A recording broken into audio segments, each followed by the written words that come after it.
Now we're live. Wow, look at this. Technology. Hi. The wizardry. It's just amazing that we have everybody on this call. So, Sarah, on behalf of Art Clown Appreciation Society, we thank you for joining us this Thank evening. you for having me. I'm thrilled to be here. Yeah, it's going to be awesome. You look a lot better. You look a lot better than last time we saw you. Why, thank you. I've had some time to freshen up, come back to life. Right. You do look different, Sarah. And, a little bit. Yeah. All right. So we have some questions from us, which aren't many, but we have a lot from the members too. And then what I might try to do is sneak in and see who's saying what in there too. So cool. Good stuff. All right. So let's say Carrie, I think we'll kick it off. All right. When will Terrifier 2 be released on streaming? I was like, wait, isn't it out? That's the joke we always have. I love that. Yeah. Halloween. Yeah. Yay. Monday. Perfect time. I know. Crazy. Is it on Screenbox? Is that true? Screenbox. Yep. And Terrifier 1 is up there now, I think. So. Oh, really? Yeah. Oh, okay. Yeah. We'll get it earlier then. Yeah. Right, we'll get to the real stuff now. Sarah, how did you start off in acting business? I started modeling kind of young, and then I took that and then I transitioned to commercials. Did about a bajillion of those. And then I truly didn't start any theatrical legit work until 2019. There was a couple projects here and there, but that's really when I started. So yeah. Anything we know, or? I've got some good stuff coming out this year. So I joke that the pandemic was the best thing to happen to me. Oh my God. Because the audition process changed and it just all, the world opened up for me. Yeah, it's from the advertising perspective, all of our casting we're all at home, all doing stuff at home, which is kind of good because I feel like they felt a little bit more relaxed, especially when you're casting kids. Like they felt more relaxed at home. Yeah, I can imagine. And there's more props available, which is always fun. So, so besides Terrifier 2, which we know is your favorite project, of course, to date, what have been some of your other favorite projects that you've done in the past or coming up? I have a short coming up with Austin Pendleton that's done really well at the festivals, so that's really exciting. I loved that project. I've gotten some TV time, so I have some stuff coming up. Leverage Redemption, which is coming out soon, so that'll be a good one. I got to work with Noah Wiley, who's amazing. So yeah, it's really cool. That's fantastic. Yeah. I kind of jumped. I guess Carrie probably jumped your question a little bit, but you can change it if you want. I don't know how else to say it. I guess you can go on to the next one. What was the question? Now I want to know. What do you have coming up? But are there anything else you're working on that's not in the movies, perhaps? Yeah, I'm actually going to start working on my first feature at the beginning of 2023. So, yeah. Interesting. So I'm joking. I have no idea what I'm doing, and it's not really a joke, but we've gotten together, formed our production company, and we're in the casting process. So I'm actually doing all this from the other side right now, which is pretty fun. I'm not going to lie. That's amazing. Probably bring a unique perspective to it too. Yes. Going the other way. So Steve and I sort of have this question together, but Steve can probably ask it. Well, we have an ATCAS celeb just there. Did you ever meet her on set or bump into her at any point? No. I wish. So bummed. It's funny because I didn't get the whole script. Only a select few people got the whole script. So I only knew my scenes. So I didn't even know the Clown Cafe until well after you guys had wrapped.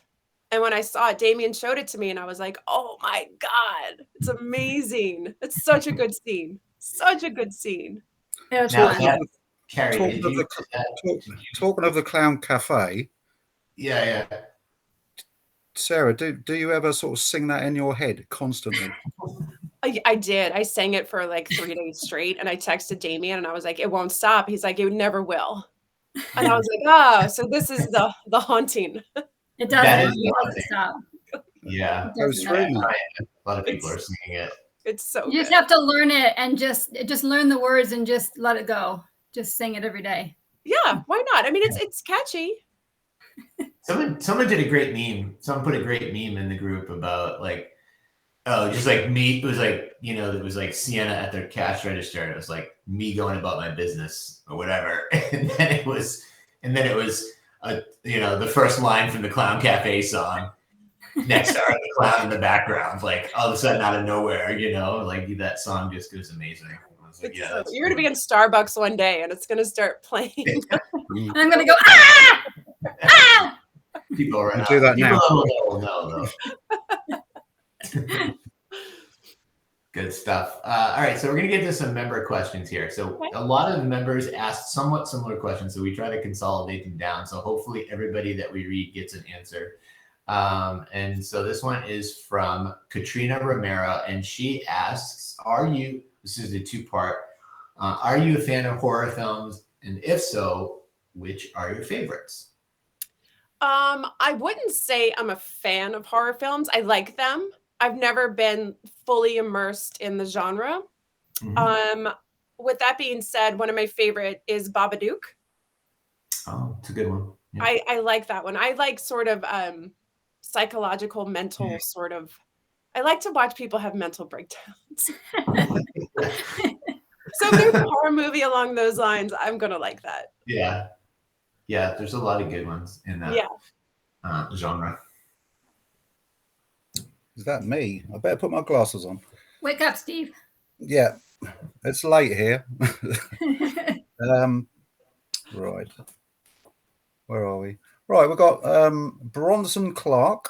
He says, hello, Sarah. Hi. You were great in the film. Thank you. How did you hear about the project? And how was the audition process? The project was sent to me by my agent. I had originally auditioned for the role of Allie's mom. And as far as I remember, that's what I had booked. And I got a call from Damien, and I think, I hope I'm telling the story right. It feels like so long ago. The person they were interested in for Barb wasn't going to work out. So I read for Barb. And then he did a swap out, and I got Barb. And that's kind of how the audition was, is self-taping, which now we know is super normal. And the rest is history. Cool. It sure is. Yeah. I don't know which is worse though. Both of the mothers got it really bad. So I don't know which one you would rather have. The one you had. Although I am a little envious because, Amy's head got to be the candy bowl for Halloween. That's true. But, so I don't know. That's pretty high up there. That's pretty cool. I've got a confession. I actually missed your scene. What happened? You went to the bathroom? So yeah. It was snack time? Yes. So basically, it's only ever been shown once over here, and that was the world premiere in London. Yeah. And that was the end of August. Now, I haven't got the DVD yet or the Blu-ray because I didn't pre-order, and it's all sold out over here. So I've still only ever seen it once, but I missed your scene. Because I went to the little boys' room. I'm gonna let you slide. Because I had a couple of vodkas before. I can remove him from this chat. If you want. It happens to the best of us. But I came back to the mashed potato. So You could have worn a diaper. what? There you go. You could have worn a diaper. There you go. It's a good scene, though. You'll have to let me know what you think. Yeah. But I came back to when the mashed potato was being dished up, You know, and then I I didn't thought, know what about the that hell is scene. going on? That's what I said. Elliott, who plays Jonathan, his dad Yeah. showed me this picture when I got back up to set, and I was like, "What the Hmm. frick is that?" And he was like, "And it's him and Art." And I was like, "What?" He goes, "That's what happens to you." And I was like, "What?" No idea. I didn't think that you'd be killed that soon. I went to the toilet when it was obviously the start of the car scene. Yeah. When you were clearing the mess up.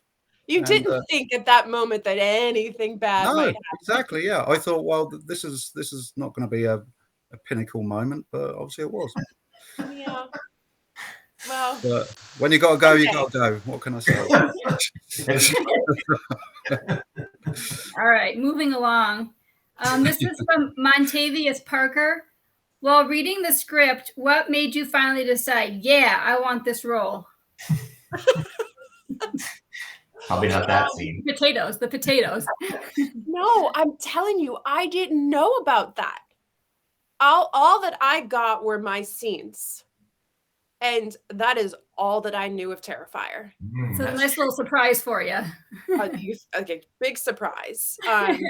So that's all I knew. So I think that, as a actor kind of just building my resume with legit work, it seemed like a good project. I was on board. I'd never done a horror movie before. And, you just kind of say, why the hell not? Let's do it. And here we are. Here we now are. You're going to get all kinds of horror movie auditions now. Oh, that's true. Yeah. It's funny. Yeah, it does kind of cycle like that. Yeah. So, but I'll always have my favorite in my heart.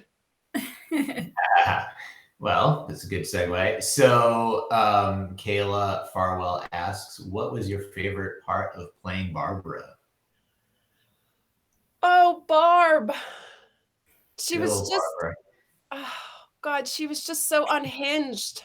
I had a bad day. I didn't have a bad day today, but if people could piss me off today, everyone got the memo. And it was the guy at the salad place screwed up my salad. I went to an appointment, they didn't have it. It was literally one thing after another. And I feel like Barb lives there.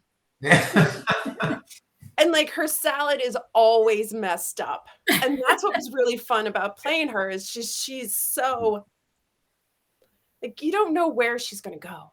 We were talking about earlier, and my wife and I were talking about this too. Is being from the Northeast, right? All the moms in the Northeast, are salty. They're just all, and so I was like, okay, maybe she grew up in the Northeast and shit, because to us that was that growing up, that was a normal mom for where I grew up. Every mom was salty, Yeah, they'd be perfectly happy. Don't get me wrong, but they just, I don't know what it was. They were all like that, dude. So it's for me, it was oh, this is just like home. It's funny you say that because Damien wrote Barb, I think, to sort of mirror his own mom. Right. And I incorporated part of my mom, who's also intense, into Barb. And then Barb kind of just became her own hot mess. But yeah, no, I'm a Southerner, but you are correct. Moms up here are yeah, they totally are. They're just, no matter what, they're just very salty. Yeah.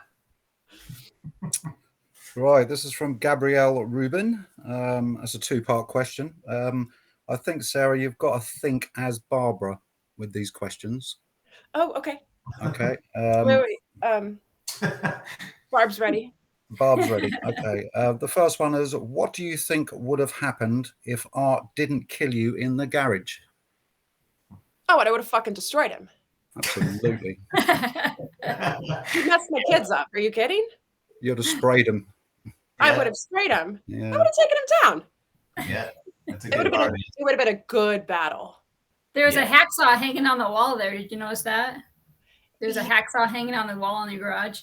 Yeah, you you know, I would have grabbed a bottle of wine, cracked it, and gone in.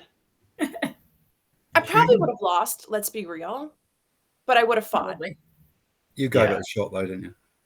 What's that? I say that means you'd give it a shot, though, wouldn't you? Of course. Absolutely. Where do you think Sienna gets it from? That's Absolutely. right. That's right. It's Yeah, inbred. we're more afraid of our mothers than anything else in the day. Believe me. Right. The second question from Gabrielle is: would you finally believe your kids about art and join forces with Sienna and Jonathan in the end? Yeah. Yeah.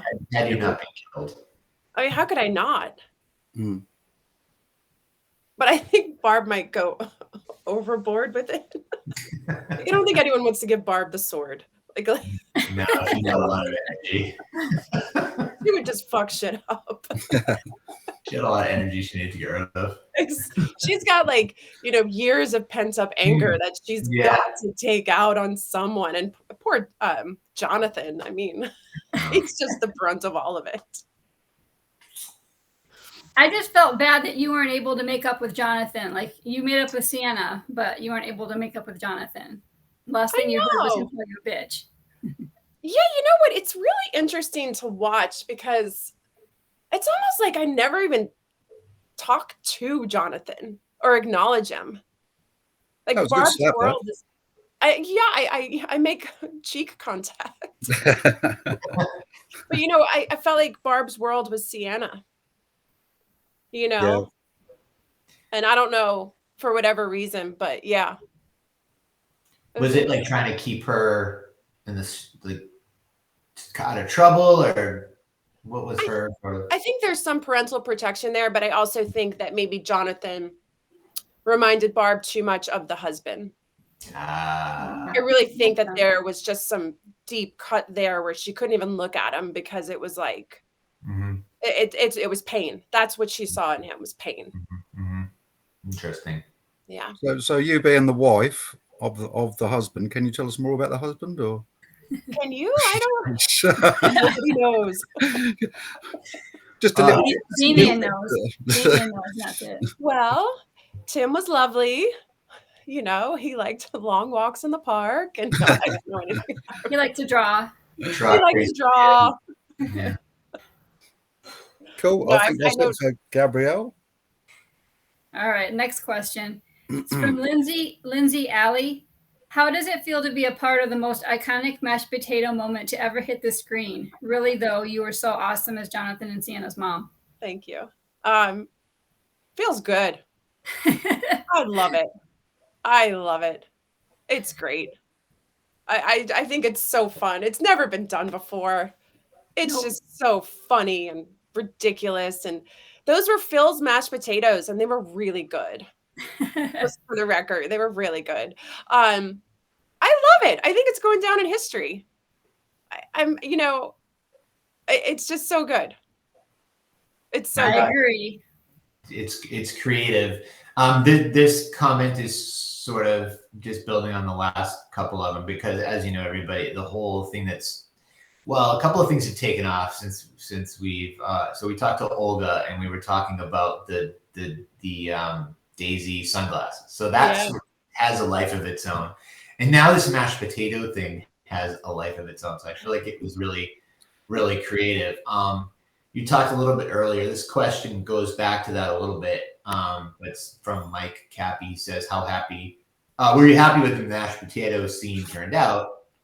Or did it make you uneasy seeing it, what your character's outcome was? So you talked about it a little bit before, but, have you had time to analyze it or think about it beyond seeing it for the first time? I think I was horrified and maybe like a 1% offended when I first found out.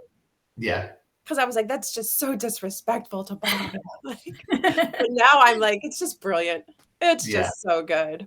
Creative. It's creative. Sure. It's funny. It's just, I think that's what I love most about the film is there's so much humor in it. Yeah. it really is just tongue in cheek.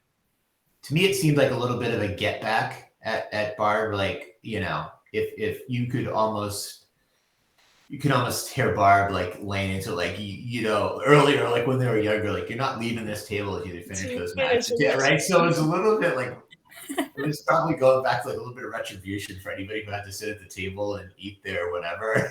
It's so good.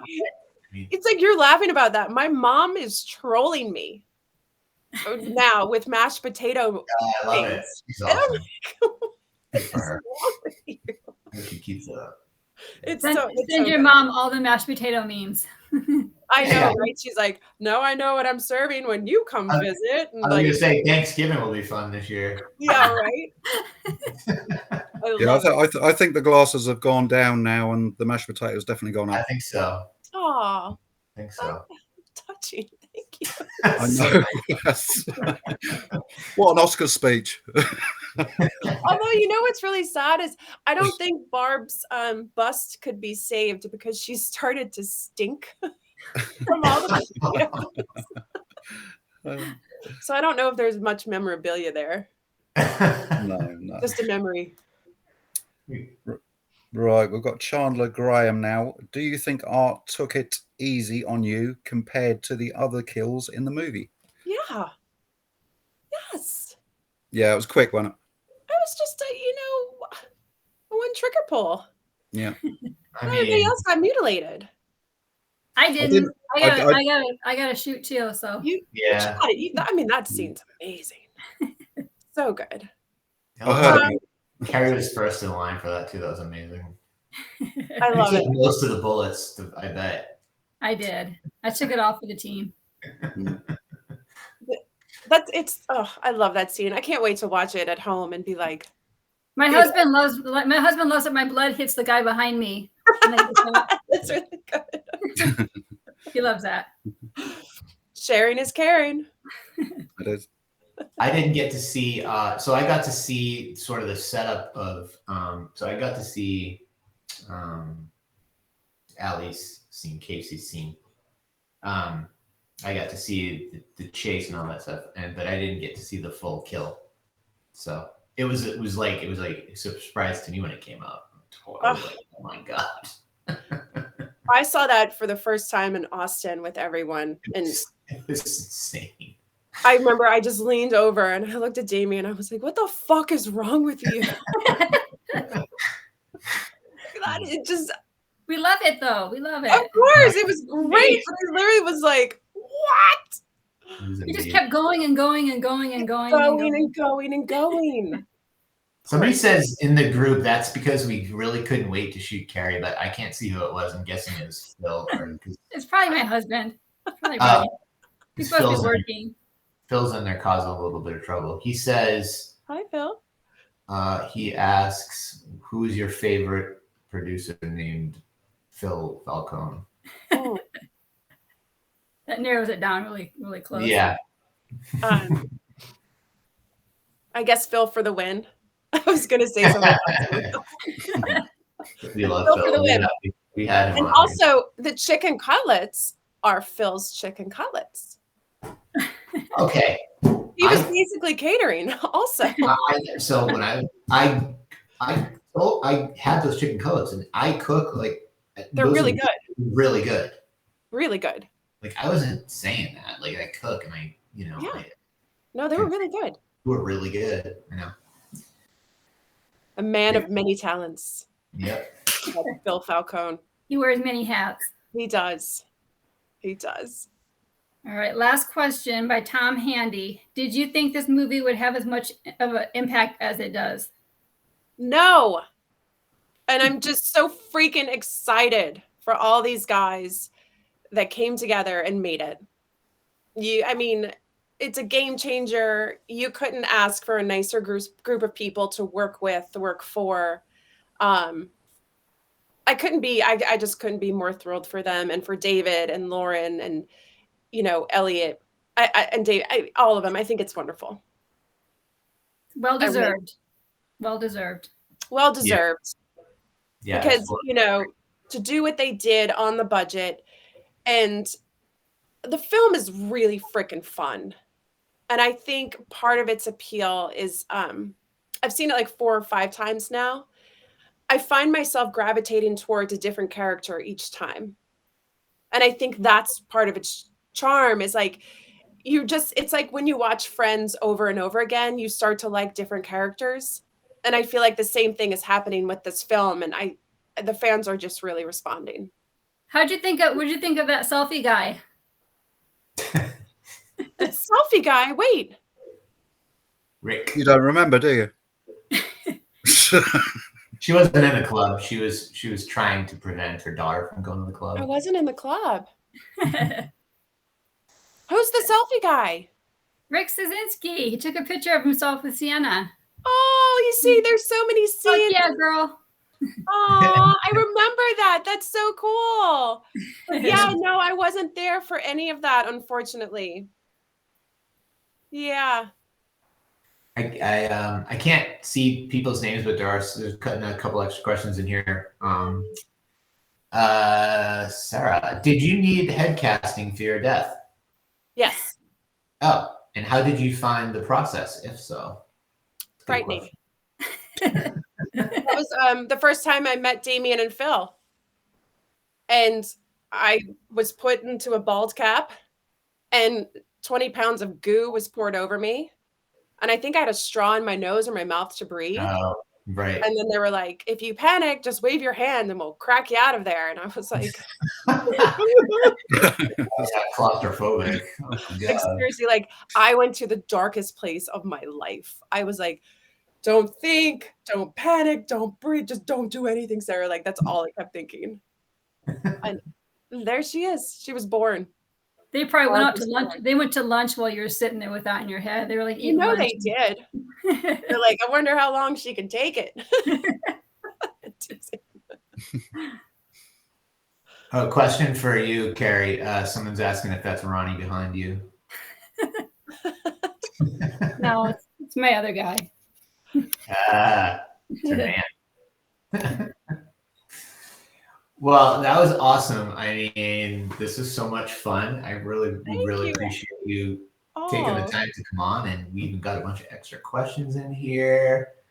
I mean, yeah, obviously everybody in this group is going nuts and is nuts, which is great. If you get a chance, we'll pre-approve your membership. It has its privileges. Thank you. Talking to us is not one of them, but it does have privileges. And I just really want to say to whoever's on here and all the fans, thank you for all your kind messages and your mashed potato jokes. They have not gone unnoticed, and I thank you and keep them coming. I really do. You've posted some great stuff on your Instagram about that. Some really, really creative stuff about that. I love it. So much fun. Yeah. So hopefully they'll keep coming. Yeah. All right. Well, thank you. We're going to sign out. And again, thanks. It was so much fun talking to you. And, thank you. All right, guys. Have a great weekend. Happy Halloween. Okay. You too. Thanks, Sarah. Bye. Bye. Bye.